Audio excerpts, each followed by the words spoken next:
Ashamaa harka fuunee hordoftoota keenya. Egaa har'a job interview strategies yookaan wantoota yeroo interview goonu gochuu qabnu yookaan istirateejiiwwan nuti follow gochuu qabnu waliin ilaalla.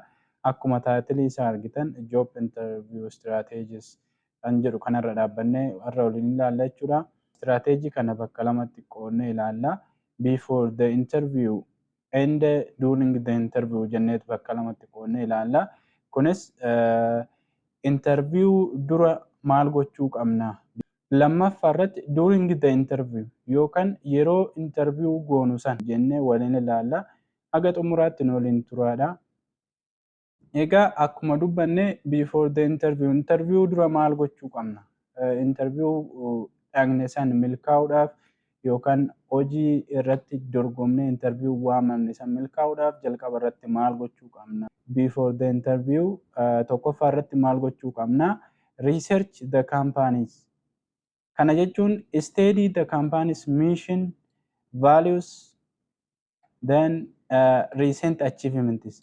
Kana jechuun waa'ee kaampaanii ati irratti deemtee interview gootuu sanaa mishinii isaa, values isaan qaban yookaan recent achievement yeroo dhiyootti maal akka godhan yookaan milkaa'inni isaanii yeroo dhiyootti maal akka ta'e waa'ee kaampaanii sanii beekuudha jechuudha.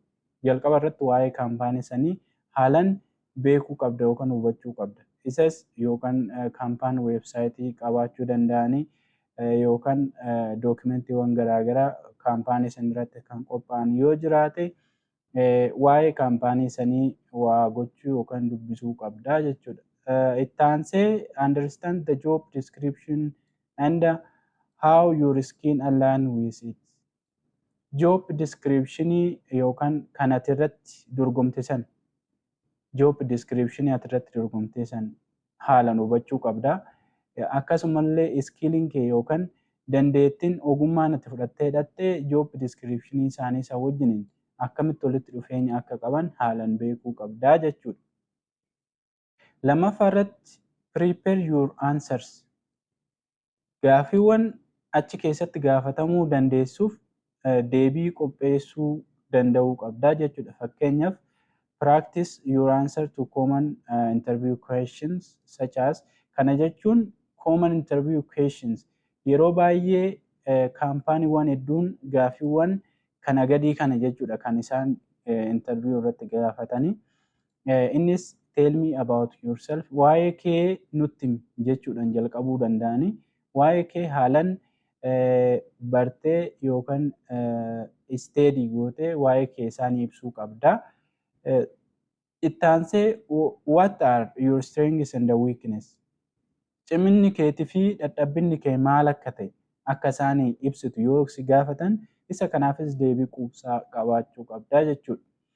Sadaffaa irratti why do you want this job? Hojii kana maaliif barbaaddee siin jedhanii si gaafachuu danda'anii gaaffii kanaafillee deebii quubsaa kennuu qabda jechuudha. Waa'ee gaaffiiwwan common questionii interview irratti gaafatamanii kana bal'inaan yoo barbaadan isiniifan hojjedha viidiyoo jechuudha. Sadaffaa irratti you know now your resume inside out. Your resume jechuun fakkeenyaaf work experience kee ta'uu danda'a, skills yookaan ogummaa addaa ati qabdu ta'uu danda'a. Itti aansee achievement yookaan accomplishment ati qabdu maal akka yeroo experience kee yookaan hojii yeroo hojjettu keessatti maal akka galmeessite yookaan maal akka ati qabdu akka addaatti isaaniif ibsuu ni qabda jechuudha. Si gaafachuu danda'u isa kanarrattis qophaa'uu qabda jechuudha. Afuraffaa irratti prepare question to ask. Yoo gaaffii gaafachuu barbaaddellee dhumarratti erga interview gootee booda interestii isaanii fudhachuudhaaf yookaan interestii kee ibsuudhaaf isaaniif gaaffiiwwan akkanaa kana gaafachuu dandeessa jechuudha. What does success look like in this role? Roolii kanarratti milkaa'inni maal akka ta'e gaafachuu ni dandeessa. What are the team biggest challenge right now? Tiimii yookaan namoota achi keessa hojjetan akka tiimiitti chaalenjiin isaan gidduu jiru yookaan chaalenjiin jiru maal akka ta'e gaafachuu ni dandeessaa jechuudha. Intarestii kee isaaniif ibsuuf yookaan waan kanarratti bu'aa buusuuf akka dandeessu akka isaan baraniif gaaffii akkanaa gaafachuu dandeessaa. Shanaffaa irratti dress professionally. Kun waa'ee uffataa wajjin ol qabata. Akkuma beekamu biyya keenya keessatti uffanni kireeditii mataasaa qaba yookaan qabxii mataasaa qaba. Kanaaf professionally dress gochuu qabda. Choose attire appropriate for the company's culture yookaan better to slightly overdress than underdressed jedha. Uffannaa kaampaanii san waliin deemu yookaan aadaa uffannaa kaampaanii sanii eegdee uffata interviyuu saniif barbaachisu uffattee dhaquu qabda jechuudha. Fakkeenyaaf biyya keenya keessatti baankiidhaaf job interviyuu deemtee suufiin uffattu yoo ta'e suuf kan nuti jennu uffata kaalcharii isaanii yookaan aadaa baankii ta'e hin uffanne taanaan qabxiin ati qabdu si jalaa muramuu danda'a. Fakkeenyaaf bakka kaampaaniiwwan siminti faaktarii ta'uu danda'a. Iddoo adda addaatti uffannaan interviyuu irratti isaan barbaadan maal akka ta'e beekuu qabda jechuudha. Beektee uffattee deemuu qabda. Jaaffaa irratti practice and rehearse. Kana jechuun fakkeenyaaf gaaffiiwwan achi keessatti gaafatamtuuf kophaa keetis ta'ee hiriyoota qabdu wajjiniin shaakaluudha jechuudha. Interviyuu san gaafa dhaqxu waan fuutee dhaqxe san yookaan interviyuu gaafatamtu san irratti deebii kee quubsaa akka ta'uuf shaakaluudha. Kanas gochuu ni dandeessaa. Egaa akkuma dubbanne lammaffaa irratti yeroo interviyuu sanitti immoo maal gochuu qabna? Interviyuu sana irratti maal gochuu qabna? Akkamitti interviyuu sana dhaquu qabna kan jedhu ni ilaalla. During the interview. One, arrive early. Yeroodhaan dhaquu qabda jechuudha. Interviyuu tokko gaafa si waaman daqiiqaa 10 hanga 15 dursitee achitti argamuu qabda. Kunis akka qabxii punctuality yookaan yeroo kabajuu isa jedhamu saniin si ilaalamuu danda'a jechuudha. Akka tasaa namoonni interviyuu san gaafatan yoo achitti daqiiqaa dursitee dhaquu keessi argan bifa pozitiivii ta'een ilaalamuu dandeessa. Lammaffaa irratti make strong first impression. Kana jechuun greet the interviewer with firm handshake, warm smile, direct eye contact. Kun maal agarsiisu nagaa gaafachuu qabda. Interviewer yookaan warreen interviyuu si gochuuf dhufan nagaa harka fuutee gaafachuu qabda. Warm smile. Smile yookaan seequu bareedaa ta'e agarsiisuu qabda. Direct eye contact. Kun maal agarsiisa? Egaa konfidentii yookiin ofitti amanamummaati interviyuu san irratti agarsiisuuf deemtu waan ibsuuf akkasumallee akka isaan yaada isaanii atiraakti gochuu dandeessuuf ismaayil yookaan seequu qabda. Bifa keetirratti yookaan fuula keetirratti wanti addaa miirri sodaa fi miirri adda addaa mul'achuu hin qabu. Direct eye contact kunis konfidentii kee agarsiisa.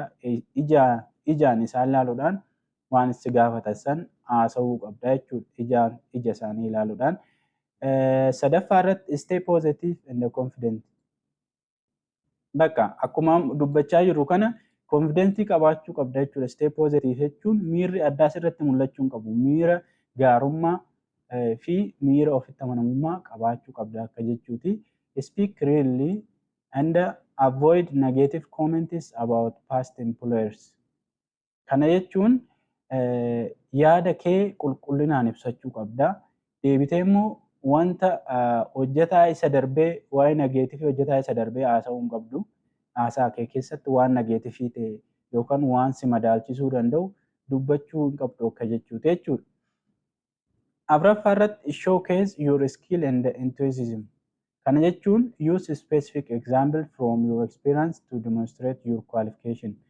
Waa'ee waan ati qabdu sanii waa'ee ekspiraansii keetii caqasuudhaan hojii ati hojjette keessatti ekspiraansii ati qabdullee caqasuudhaan yaada kee isaaniif ibsitee qualificationii yookaan dandeettii kee isaaniif ibsuu qabda akka jechuuti jechuudha. Highlight why you are excited about this role in the company. Maaliif hojii kanarratti akka ati gammaddeetoo hojjechuuf dhufte highlight gootee keessa isaaniif buustee itti haasa'uu qabda jechuudha. waa'ee gaarummaa kaampaanii saniif itti haasa'uu qabdaa jechuudha. Shanaffaa irratti yeroo interview gootu listen and engage. Kun qabxii ijoo interview irratti gochuu qabdudha jechuudha. Dhaggeeffachuu fi erga dhaggeeffattee booda waan dhaggeeffatte san haalan hojiirra oolchuu yookaan gaaffii yoo ta'e deebii deebisuu, waan si gaafatan san irratti yaada kee kennuu qabdaa. Akkasumallee deebii kee haalan deebisuu qabdaa jechuudha. Don't interrupt and ensure your answers are concise but impactful. Gidduu gidduutti yaada kee galchuun qabdu jechuudha. Waan isaan achi dubbatan sana erga dhaggeeffattee xumurtee booda yaada kee yookaan gaaffii yoo qabaatte deebii keetillee akkasitti deebisuu qabdaa jechuudha. Gaaffii kee gaafachuu. Ja'affaa irratti gaaffii kee gaafachuu ask your question. At the end, ask questions you prepare to show your interest and understanding. Dhumarratti waan si gaafachaa ture san irratti gaaffii yoo qabaatte yoo fedhii keetillee agarsiisuudhaaf akkasumallee hubannaa kee agarsiisuudhaaf gaaffii gaafachuu ni dandeessa. Dhumarratti egaa end with gratitude galataan cufe jechuudha. Yeroo isaan interview kee xumuran yookaan interview sana erga raawwattee booda galataan xumuri. Thank the interviewer for their time and reiterate your enthusiasm for the role. Waan achitti si affeeranii fi interview sun waan si waliin godhaniif yookaan interview sun waan si taasisaniif interviewer yookaan warra si gaafatan san galateeffadhu jechuudha. Egaa interview booda immoo akka tips yookaan akka dabalataatti interview erga gootee baatee booda maal gochuu qabda kan jedhus waliin ni ilaalla. Tokkoffaa irratti send thank you email. Thank you email erguu dandeessa. Kun yoo nama dhuunfaa ta'e kaampaaniis yoo ta'e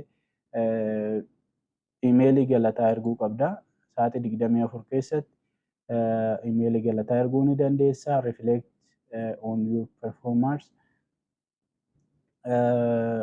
Waa'ee analyze what went well and where you can improve for future interviews. Kun akka dabalataatti dubbisuu ni dandeessu. Follow up hordofuudhaan biraayi interview erga gootee booda interview keessan oom akka siif deebisan haalan eeguudha. Bakka isa kanadha. Egaa interview yeroo goonu immoo gaaffii fi deebii interview irratti gochuu qabnu maal akka ta'e qabxii lamaffaa kana haalan viidiyoo biraa qabadhee isiniifan dhufa. Warreen yuutuubii keenyaaf haaraa taatan sabiskiraayib gochuudhaan wanti nuti isinii dhiyeessine kun immoo gaarii ta'e yoo isin biratti mul'ate laayik gochuudhaan nu jajjabeessadha. Wantoota kanaaf kana fakkaatan qabannee gara fuulduraatti ni dhufna. Har'aaf galatoomaa.